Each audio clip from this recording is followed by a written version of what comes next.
말씀은 사무엘상 26장 1절에서 12절까지 말씀입니다.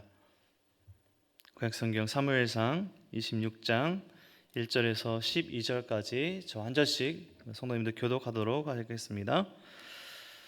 교독하시겠습니다. 10사람이 기브아에 와서 사울에게 말하여 이르되 다윗이 광야 앞 하길라 산에 숨지 아니하였나이까 하매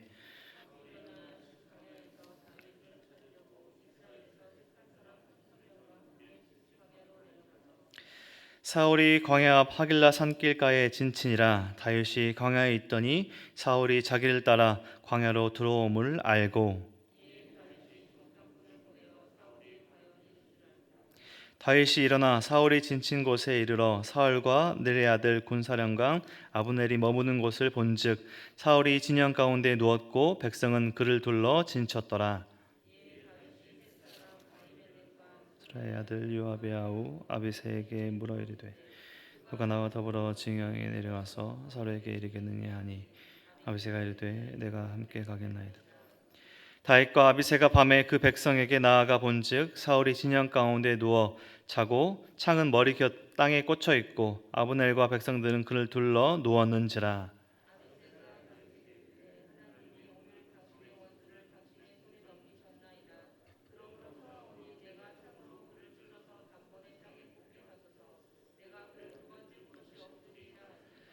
다윗이 아비새에게 이르되 죽이지 말라. 누구든지 손을 들어 여호와의 기름 부음 받은 자를 치면 죄가 없겠느냐 하고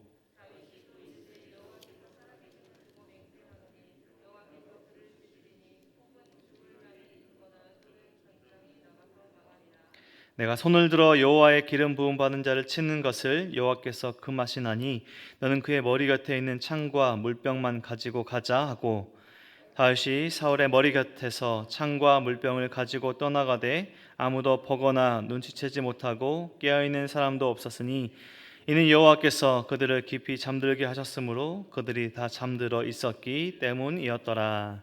아멘. TV나 영화를 보면 빌런이라고 하는 악당들이 나옵니다. 주인공을 공격하거나 사람들을 어렵게 하는 나쁜 사람들이, 불의한 자들이 나오는데요. 불의한 자들은 자신들의 그 불의함 때문에 응징을 받게 됩니다. 보통 주인공들이 그들의 잘못을 직접 처단하고 통쾌하게 해결을 합니다. TV나 영화에서 이런 장르들이 인기를 얻는 것은 반대로 현실에서는 그런 일들이 잘 일어나지 않기 때문에 그런 장면을 보면서 대리 만족을 하지 않을까, 그 이유가 아닐까 생각되어집니다. 우리가 살아가는 오늘은 현실에서는 죄짓고 불의한 자들이 그 불의함 때문에 정죄받거나 심판받는 것이 아니라 확실한 그 증거로 죄가 드러나지 않는다면, 그 불의함이 드러나지 않는다면 현실에서는 힘을 가진 쪽으로 살아가게 됩니다. 우리가 계속해서 다윗의 삶을 말씀을 통해서 묵상하고 살펴보고 있는데, 다윗이 이스라엘 역사상의 위대한 왕으로 남아있는 것은 다윗이 왕으로 있을 때 이스라엘의 태평성대로 그가 누렸던 뛰어난 왕으로서의 자질, 군사력, 경제력, 그 모든 왕으로서의 능력이 뛰어나서 다윗이 위대한 왕이 아니라 그의 평생에 하나님 앞에서 살고자 했던, 하나님 중심으로 살았던 그의 삶이 그의 왕권을 위대하게 해주었기 때문입니다. 하나님의 일하심, 하나님의 주권을 인정하고 자신의 삶에서 일어났던 모든 일을 하나님께 맡겨드린 다윗의 삶을 하나님께서 위대하게 해주신 것이죠. 결국 다윗이 위대하고 탁월해서 왕권이, 그런 왕이 되었던 것이 아니라 하나님의 위대하심이 다윗의 삶을 통해서 드러나게 되었던 것입니다. 그에 반해서 사울은 하나님 중심이 아니라 나 중심의 삶을 선택했던 사람입니다. 하나님께 대한 믿음과 신뢰를 지키고자 살았던 것이 아니라 하나님께서 주신, 하나님 세워주신 자신의 왕권을 지키기 위해서 수단과 방법을 가리지 않았습니다. 사무엘을 통해서 계속해서 말씀하셨지만 이 사무엘을 통해 주신 하나님 말씀에 순종하지 않았습니다. 전쟁의 전리품들 중에 좋은 것을 남겨두고 이것을 하나님을 위해서 두었다라고 자신의 욕심을 드러냅니다. 하나님 결코 그걸 원하지 않으셨죠. 모든 것들을 진멸하라 라고 말씀하셨지만 전리품 중에 좋은 것들을 남겨두고 제사를 위해서, 하나님을 위해서 남겨놓아노라, 이런 욕심을 드러내었던 것이 바로 사울의 삶이었던 것입니다. 하나님을 낮추고 자신을 높이는 삶을 선택했습니다. 우리가 잘 아는 순종이 제사보다 낫다, 우리 성도님 잘 아실 텐데요. 사무엘상 15장 22절의 이 말씀은 하나님의 말씀을 버리고 불순종함으로 나아갔던 사울에게 사무엘을 통해 주신 하나님의 말씀이었습니다. 순종이 제사보다 낫다. 사무엘상 24장에서 엔게디 광야에서 다윗은 사울을 한번 살려주었습니다. 사울이 이 다윗을 추격하는 상태였고 다윗이 도망하는 상태였다는 것을 알면 다윗이 사울을 살려줬다, 이 말씀이 잘 이해되지 않겠지만 이 엔게디 광야에서 다윗은 사울을 한번 살려주었습니다. 그리고 사울은 이때의 상황을 경험하면서 다윗을 축복하면서 돌아갔습니다. 축복하며 돌아갔다면 자신의 말을 지키면서 다윗을 추격하는 일을 다시는 없었어야 되는데, 오늘 본문 26장을 보면 사울은 다윗이 십광야에 있다는 소식을 다시 듣고 3,000명의 군사와 함께 다시 다윗을 잡으러 가는 오늘의 장면입니다. 진정 회개했다면 그 죄를 다시 범하지 않아야 하는데 사울은 같은 죄를 다시 범하고 있습니다. 현실에서 다윗은 여전히 도망자의 처지이고 사울은 힘과 권력이 있는 왕이지만 불의한 자가 되었습니다. 어제 본문 다윗은 25장에서의 사건을 통해서, 이 나발 사건을 통해서 복수는 하나님의 일이라는 것을 더욱더 확신하게 되었습니다. 복수는 나에게 달려있는 일이 아니구나, 하나님께서 모든 것들을 하시는구나, 이거에 대한 더욱더 확신함을 가지게 되었습니다. 다윗이 사울로부터 도망치던 시절, 이 다윗의 모든 도망자로서의 삶은 하나님을 더욱더 신뢰하는 연단의 시간이 되고 있음을 볼 수 있습니다. 광야에서 3,000명의 군사가 움직이고 있습니다. 사울의 3,000명의 군사가 움직이고 있다, 오늘 본문은 말하고 있죠. 광야에서의 생활이 능숙해져 버린 다윗에게는 그 움직임, 3,000명이나 군사가 되는 그 움직임이 보일 수밖에 없었습니다. 사울의 3,000명의 군사는 십광야 앞 하길라 산가에 진을 쳤고 다윗은 이 모든 움직임을 다 잘 알고 보고 있었습니다. 오늘 3절과 4절과 5절에 계속해서 사용되는 단어를 보면, 히브리어 단어를 보면 라하, 야다 이런 단어가 사용되고 있습니다. 라하는 보다이고요, 야다는 알다입니다. 다윗이 이 사울의 이 모든 움직임을 보고 있었고 알고 있었습니다. 어리석은 이 사울 왕은 스스로 다윗을 쫓아간다고 생각했지만 하나님과 함께하는 다윗은 사울의 모든 상황을 다 보고 알고 있었습니다. 누가 쫓아가는 상황이고 누가 쫓김을 당하는 상황일까요? 객관적으로만 보면 사울에게는 3,000명의 군사가 있었고 다윗은 오늘 본문에 보면 한 명을 따라가고 있는, 진에 따라가고 있는 한 명의 동역자가 있었습니다. 사울과 3,000명의 군사는 다윗을 추격하면서 광야로 들어왔고 밤을 맞이해야 했을 것입니다. 물론 육체적으로도 힘들었을 이 군사들의 움직임이었고 광야에서의 추격은 육체적으로도 고단했을 것입니다. 사울이 가운데, 그리고 오늘 본문에서 보면 군사들이 사울 주위에 진을 치며 사울을 보호하며 그 주위를 둘러싸고 안전하게 사울을 보호하고 밤을 보내려 했을 것입니다. 사울의 주위에 3,000명의 군사가 있습니다. 군사들이 그것도 보호하고 있습니다. 오늘 본문에서 보면 사울에게로 접근하는 것은 사실상 불가능한 일처럼 보입니다. 3,000명의 군사들이 무기와 많은 것들을 가지고 사울을 보호하고 있다. 한두 사람도 아니고 3,000명이나 사울을 보호하고 있는 그때입니다. 다윗이 한 명의 같이 따라오는 아비새와 함께 사울의 진영에 내려갔을 때 사울과 그의 군대 장관 아브넬과 군사들이 다 누워 자고 있었습니다. 마치 모든 상황들이 사울을 죽일 수 있는 상황들이라고 한 사인처럼, 모든 상황들이 사울을 죽일 수 있는 기회처럼 보인 오늘의 본문입니다. 오늘 본문에서 다윗의 동역자 아비새의 말처럼 사울을 2번 찌를 필요도 없이 한 번만 찔러도 저 원수 사울을 죽일 수 있을 것 같습니다. 어서 처리하시죠. 아비새의 이 말이 맞아 보이게끔 보이는 오늘의 상황입니다. 다윗이 자신을 쫓아다니고 자신을 죽이려고 하는 사울을 죽여도 불의해 보이지 않을 것 같은, 마땅히 죽여도 될 것 같은, 마치 모든 상황이 하나님께서 열어주셔서 하나님께서 모든 상황을 기회를 주셔서 사울을 죽일 수 있을 것 같은 그런 모든 순간에 그 순간 다윗은 한 번 더 하나님 앞에 신실함을 보이고 있습니다. 다윗이 사울의 심판을, 사울의 생명을 자신이 아니라 하나님께 맡겨드립니다. 여러 번 자신을 죽이려 했던 사울의 생명을 하나님께 기름 부음 받은 자임을 인정하며 하나님께 맡겨드립니다. 사실 오늘 본문을 보면 놀라운 사울의 고백이 이어지고 있습니다. 9절 말씀에서 보면요, 다윗이 아비새에게 이르시되 죽이지 말라. 누구든지 손을 들어 여호와의 기름 부음 받은 자를 치면 죄가 없겠느냐 하고, 다윗이 또 이르되 여호와께서 살아계심을 두고 맹세하노니 여호와께서 그를 치시리니 혹은 죽은 날이 이르거나 또는 전장에 나가서 망하리라.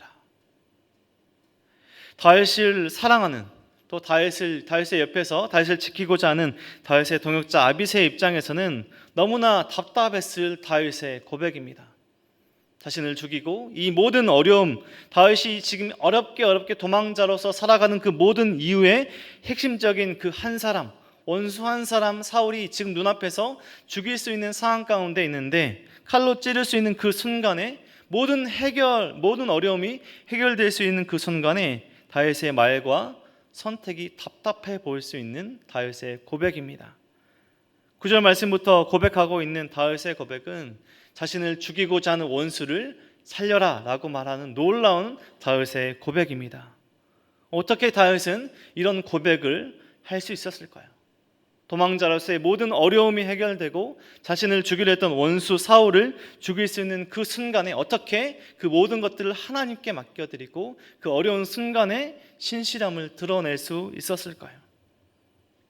하나님께 신실한 그 모든 다윗의 선택과 삶의 모든 여정 속에 도망자로서의 그 순간순간에 역사하셨던 하나님의 살아계신 그 역사하신 순간의 섭리와 하나님의 손길을 더욱더 믿으며 나아갔기 때문입니다. 어제의 본문에서도 나발과 아빌가의 사건을 지나면서 다윗은 살아계시고 지금 순간에 함께하시고 역사하신 하나님의 그 믿음이 약해지는 것이 아니라 더욱더 견고해지고 강해졌습니다. 자신의 모든 상황들은 어려워졌지만 그 어려운 상황과 반비례해서 하나님에 대한 믿음은 더욱더 견고해졌던 것입니다. 자신의 고단한 삶과 어려운 순간순간을 지나면서 하나님의 믿음이 흔들리지 않고 더욱더 믿음이 견고해지고 하나님께 맡겨드리는 모든 것들을 맡겨드리는 다윗의 선택과 믿음을 보게 됩니다. 그리고 다윗의 선택은 사울을 죽이는 것이 아니라 이번에는 창과 물병을 들고 떠나가게 되는 오늘의 본문을 마무리하게 됩니다. 그리고 오늘 본문은 모든 일을 보고 알고 계시는 하나님의 일하심을 강조하며 오늘 본문이 마무리되고 있습니다. 12절 말씀을 보면 다윗이 사울의 머리 곁에서 창과 물병을 가지고 떠나가되 아무도 보거나 눈치채지 못하고 깨어있는 사람도 없었으니 이는 여호와께서 그들을 깊이 잠들게 하셨으므로 그들이 다 잠들어 있었기 때문이었더라. 3,000명의 군사, 어떻게 3,000명의 군사 모두가 한 사람도 빼지 않고 다 잠들 수 있었을까요? 오늘 본문에서 그 정답을 알려주고 있습니다. 하나님께서 그 모든 군사들을 잠들게 하셨다. 하나님께서 그 모든 대적들을 잠들게 하셨기 때문에 다윗이 오늘의 본문에 창과 물병을 들고 떠나갈 수 있었다라고 본문은 마무리하고 있습니다. 하나님께서 다윗과 함께하고 계심을 오늘은 강조하며 오늘 본문이 마무리되고 있습니다. 오늘 두 인생이 오늘 본문에 등장하고 있습니다. 하나님이 아닌 창과 물병을 의지하는 사울, 그리고 하나님을 의지하는 다윗이 나오고 있습니다. 자신이 선택할 수 있었던, 자신의 손으로 그 모든 것들을 해결할 수 있었던 그 순간에 하나님을 의지하고 하나님 믿고 나아가는 다윗을 볼 수 있습니다. 하나님만이 우리의 생명의 주관자이십니다. 하나님 안에서 우리는 안전할 수 있습니다. 계속되는 이 사무엘상의 말씀과 다윗의 선택과 사울의 그 모든 것들을 보며 우리는 어떤 것들을 또 쫓아가며 하나님의 말씀을 따라가야 할까요? 우리 삶의 현실에서 일어나는 일들 속에서 우리는 어떤 것에 의지하며 어떤 것을 추구하며 어떤 것을 쫓아가며 살아가고 있을까요? 우리는 무엇을 추격하며 쫓아가며 살아가고 있나?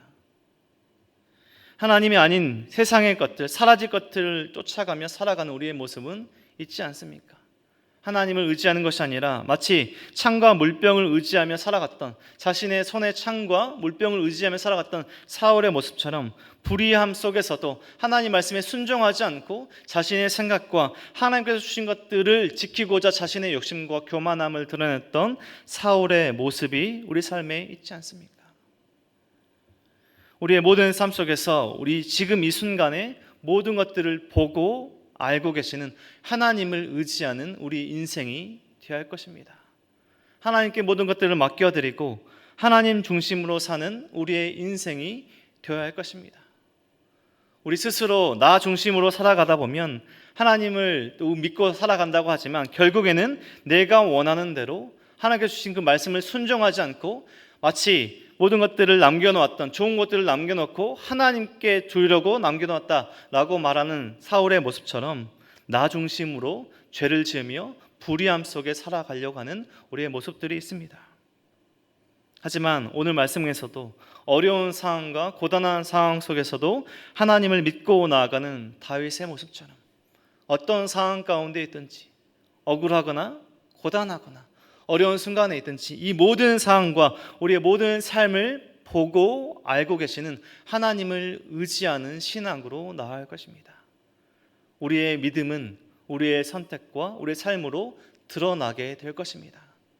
오늘의 하루의 삶 속에서 우리가 무엇을 쫓아가고 살아가고 있나, 우리가 어떤 것을 의지하며 살아가고 있나, 우리가 하나님을 온전히 신뢰하며 살아가고 있나, 우리 성도님들의 삶 속에서 그것이 드러나는 삶이 되길 소망합니다.